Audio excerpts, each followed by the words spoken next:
14절부터 24절까지의 말씀을 저와 교독하시겠습니다. 마지막 절은 같이 읽겠습니다.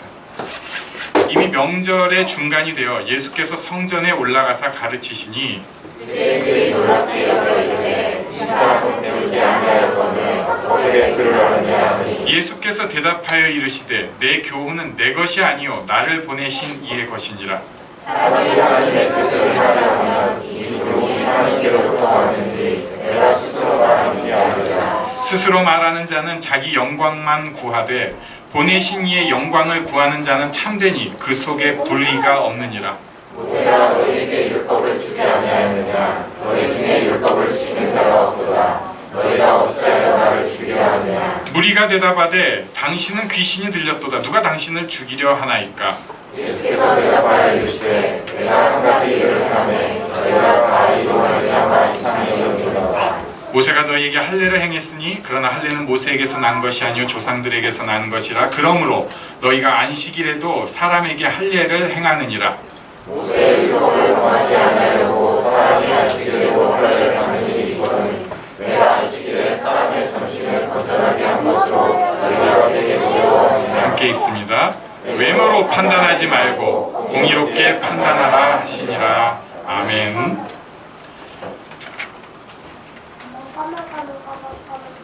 마음이 다치는 때가 있습니다.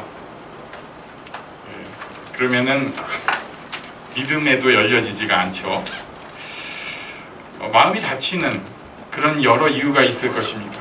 인간관계에서 좀 크게 데이면은 마음이 다칩니다. 또 그런 게 없더라도 자기 속마음이 너무 복잡해져 가지고 마음이 확 다쳐버리는 때도 분명히 있습니다.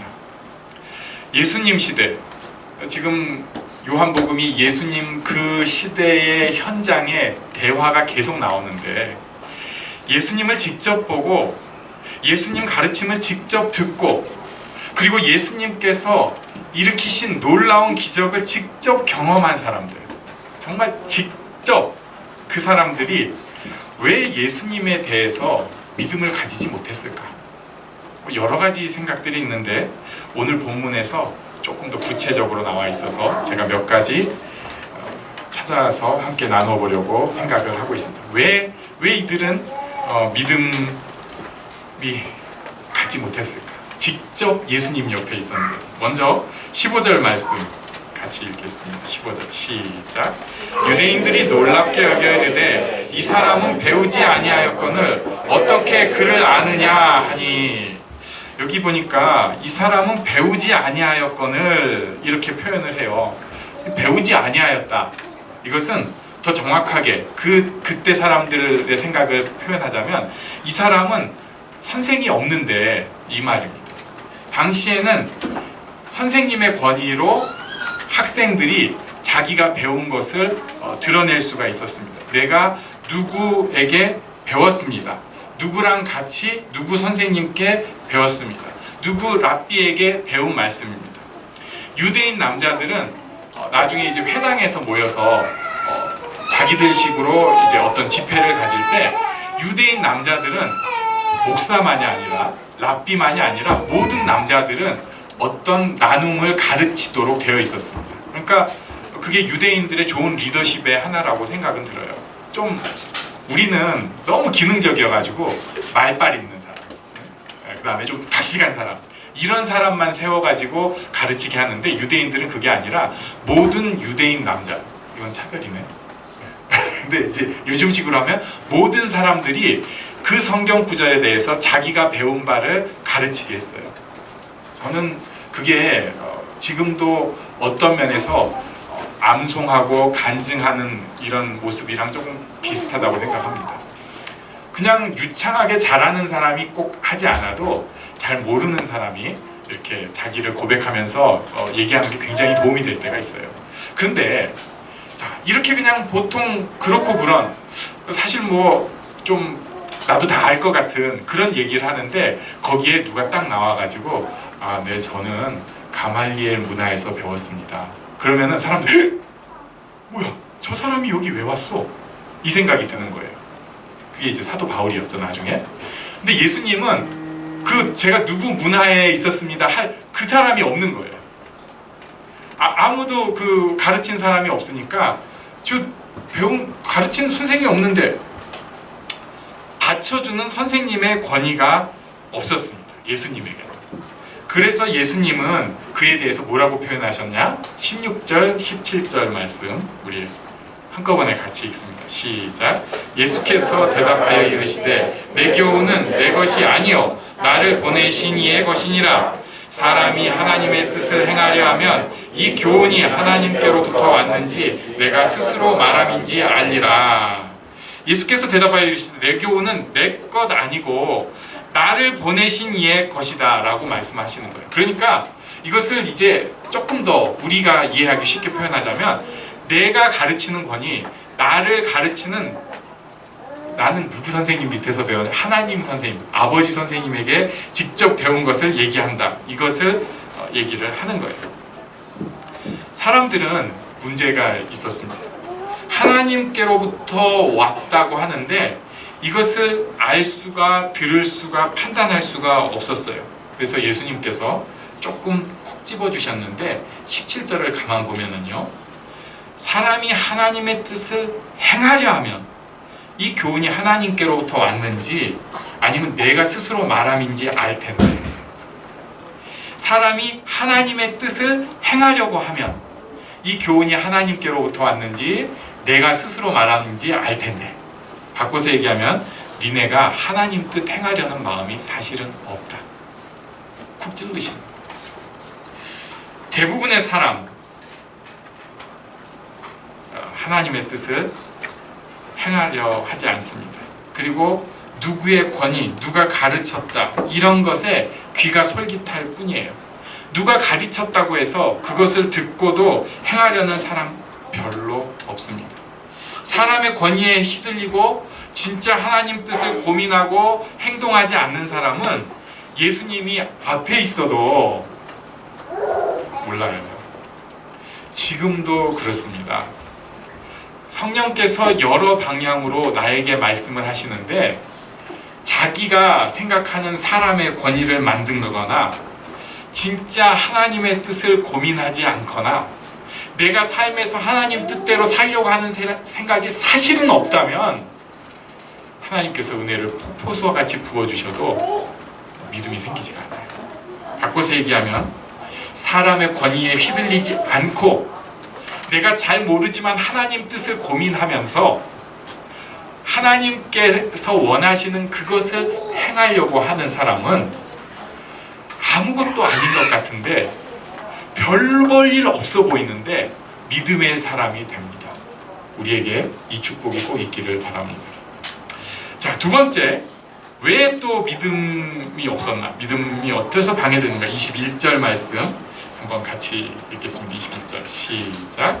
예수께서 대답하여 이르시되 내가 한 가지 일을 행하매 너희가 다 이로 말미암아 이상히 여기는도다. 여기서는 한 가지 일을 행하매라고 하셨는데 그게 우리가 지금 요한복음 7장 보고 있잖아요. 요한복음 5장에 그 한 가지 일이 나와요. 5장 16절.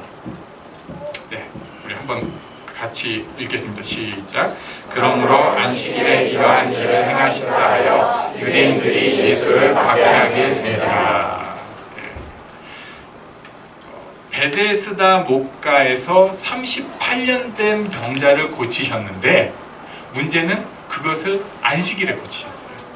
이게 오늘 본문에 있는 한 가지 일을 행하매 이거예요. 안식일에 38년 된 병자를 고치신 것 때문에 이 사람들이 예수님은 못 믿겠다, 예수님 문제 있다 이렇게 생각을 하는 거예요. 자기들은 율법을 안다 그리고 착각을 하고 있었습니다. 47절, 48절, 49절에 보면 바리새인들이 이렇게 얘기를 해요. 너희도 미혹되었느냐 한 다음에 그 다음에 말이 웃깁니다. 당국자들이나 바리새인 중에 그를 믿는 자가 있느냐? 율법을 알지 못하는 이 무리는 저주를 받은 자로다. 자기네들이 뭐라고 얘기하냐면 바리새인, 하나님의 말씀을 지키려고 하는 사람, 당국자, 하나님의 사람으로 세워진 사람들, 하나님의 말씀을 안다고 하는 사람들은 예수님 안 따른다고 사실은 다른 사람이 있거든요. 근데 안 따른다고 그냥 얘기하면서 니네들이 무식해서 몰라서 율법을 몰라서 예수님 따른다고 얘기를 하는 거예요. 율법을 모르면서 안다고 착각을 하는 것입니다.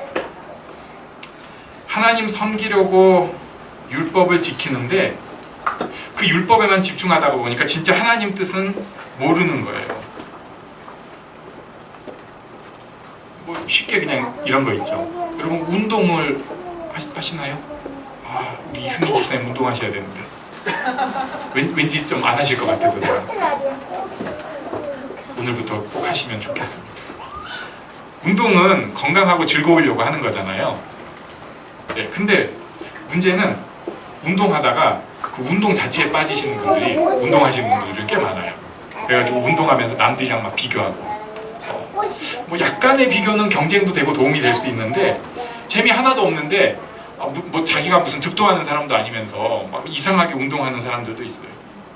신앙생활은 하나님 사랑하고 이웃 사랑하고 자기 사랑하는 거라고 저는 생각합니다. 그런데 신앙생활을 잘못하니까 신앙생활에 자기 딴에는 열정을 내고 있는데 사랑이 다 없어져 버려요. 이런 예배는 하나님 앞에 자기를 드리는 것인데 보이는 예배 순서 그리고 어떻게 좀 잘 진행되는 거에만 집중을 하다 보니까 감동이 있네 없네 재미가 있네 없네 이런 것에만 꼭 빠져가지고 예배가 진짜 뭔지 잃어버릴 때가 있어요. 부부는 서로 사랑하려고 사는 거 아닌가요? 부모는 자녀를 사랑하려고 사는 거 아니에요? 그래야 재미납니다. 그래야 재미납니다. 이게 우리도 다 알아요. 네. 그런데 가장 기본을 놓치고 형식에 치우쳐지기 시작합니다. 사실 그렇잖아요. 살려고 하다 보니까 돈도 필요하고 집도 필요하고 애들 교육도 있어야 되겠고 이런 거 저런 거 신경 쓰는 게 맞는데 거기에 워낙 집중을 하기 시작을 하니까 그 디테일에만 집중을 하니까 진짜 중요한 거 왜 우리가 부부지? 사랑하려고 살렸는데 그거 다 놓쳐버린 거예요. 우리가 뭐 아파트 만들려고 사는 사람 아니고 애 키우려고 사는 사람 아니고 사랑해서 산다는 그 기본이 없어져 버린 거예요. 우리가 왜 이 애를 키우고 있지? 내가 사랑하니까.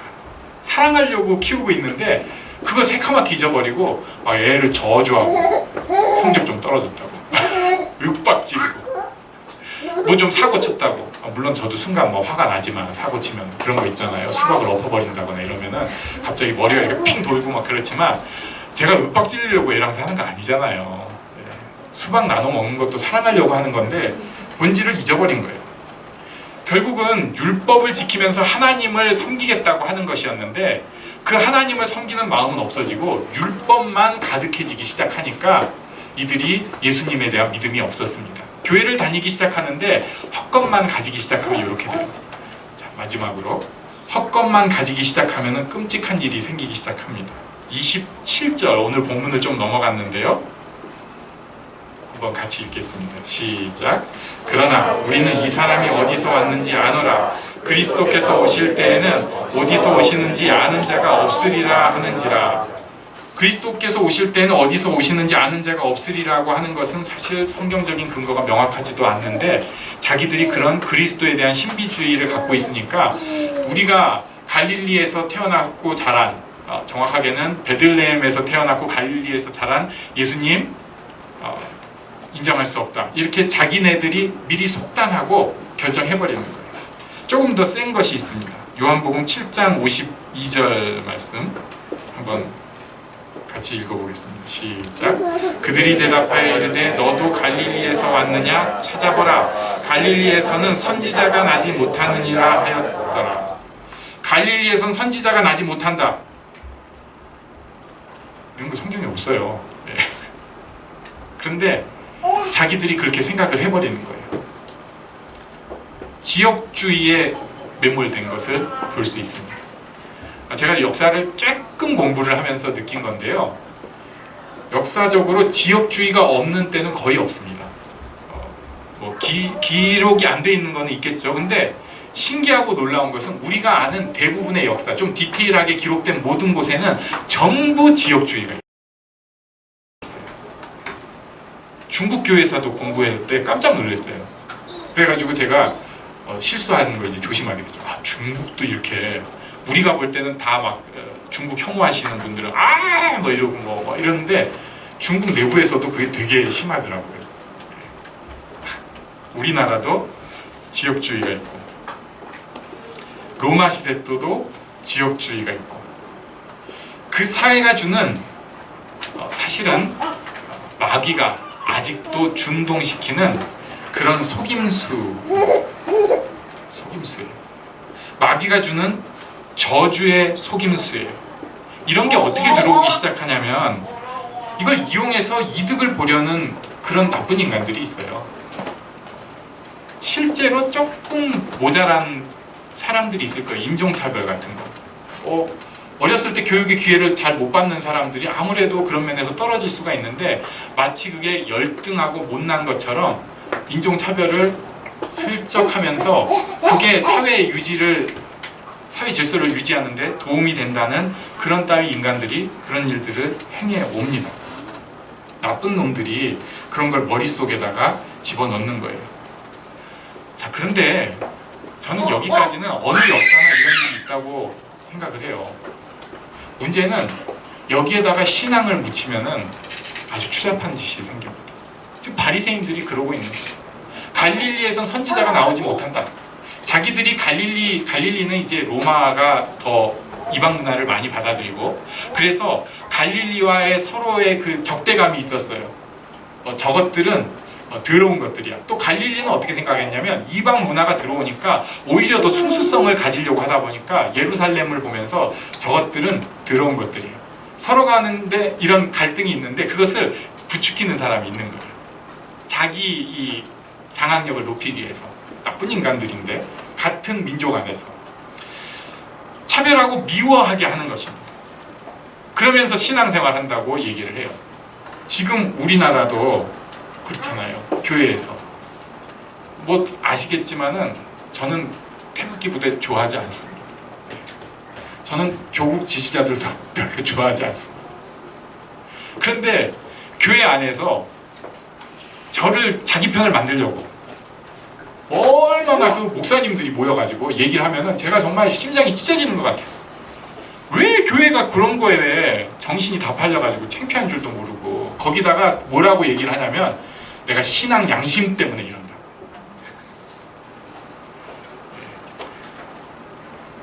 그러면은 저도 이제 똑같은 부류의 인간이 되는 것 같아요. 저도 그 인간이 미워지고 막 싫어지는데 우리가 그러면 안 됩니다. 그렇게 말하는 사람도 사실은 제가 예수님 따르는 사람이라면 그분도 내가 사랑해야 되잖아요. 근데 나도 모르게 저희 교회 안에서 이러면서 벌써 저도 정죄자가 되는 거예요. 정죄하고 미워하는 거 얼마나 쉽게 전염이 되는지 그냥 손쉽게 손가락질하고 자기 아이덴티티, 자기 정체성을 그런 걸로 잡아가려고 합니다. 서로 신앙 양심 때문이라고 하는데 사실은 다 신앙을 버린 것입니다. 예수님 믿는다고 하면서 자기의 정치적 식견이나 사회적 식견을 가지고 진짜 예수님께서 일하려고 하는 것을 딱 막아버리고는 정말 예수님이 바로 눈앞에 보여졌는데 그건 무시하고 있는 거예요. 내 욕심 때문에 자녀에 대해서 하나님의 뜻이 지금 있는데도 그거 눈으로 가리워져서 모르는 경우가 아주 많습니다. 내 잘못 때문에 배우자를 향한 정말 좋은 사랑의 모습을 가질 수가 있는데 확 가려지고 하나님께서 직접 개입하시는 그 역사를 내가 온몸으로 맡고 있을 때가 있습니다. 사랑해야 됩니다. 예수 믿는 시금석이에요. 내가 지금 신앙인인가 아닌가 사랑으로 알 수 있습니다. 요한복음 13장 34절 35절 말씀. 야, 이건 외워야 되는데 한번 같이 읽어보겠습니다. 시작. 새 계명을 너희에게 주노니 서로 사랑하라. 내가 너희를 사랑한 것 같이 너희도 서로 사랑하라. 너희가 서로 사랑하면 이로써 모든 사람이 너희가 내 제자인 줄 알리라. 아멘. 우리는 이런 축복을 꼭 누리기 원합니다. 가끔은 분노해야 될 때도 있고 정의를 위해서 싸워야 될 때도 있고 자녀를 훈계해야 될 때도 있고 배우자에 대해서도 엄한 모습을 가져야 될 배우자는 잘 모르겠네 때도 있는데 그렇더라도 하나님을 향한 사랑 그리고 이웃에 대한 사랑이 있는지 점검해보고 그 믿음으로 하나님 앞에 드려지는 우리의 삶이 믿음의 삶이 되기를 원합니다. 우리 일어나서